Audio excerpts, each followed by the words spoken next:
তিস্তা নদীতে ভারতীয় বাঁধের কারণে শুকনো মৌসুমে পলি জমে জমে এই নদীর গভীরতা অনেকাংশেই কমে গিয়েছে, যার ফলশ্রুতিতে তিস্তা নদীর পানির ধারণ ক্ষমতাও কমে গিয়েছে। আর যার কারণে ভারত থেকে যখন বাংলাদেশে পানি ছাড়া হয় তখন নদীতে পানি ধারণ ক্ষমতা কম থাকার কারণে বাংলাদেশে হঠাৎ বন্যা দেখা যায়। তাই এ প্রকল্পটিতে তিস্তা নদীতে খনন করা হবে।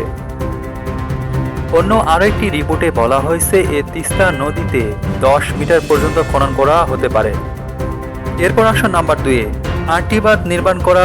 যেহেতু তিস্তা নদীর উপরে ভারতীয় বাঁধ রয়েছে, যদি তিস্তা প্রকল্প বাস্তবায়ন করা হয় তাহলে বাংলাদেশের অংশে তিস্তা নদীর উপরে বড় ব্যারেজ তৈরি হতে পারে, যার ফলশ্রুতিতে বাংলাদেশ থেকে এই নদীর প্রবাহ নিয়ন্ত্রণ করতে পারবে। এরপর আসুন নাম্বার 3, আন্ডারগ্রাউন্ড জলধারা নির্মাণ।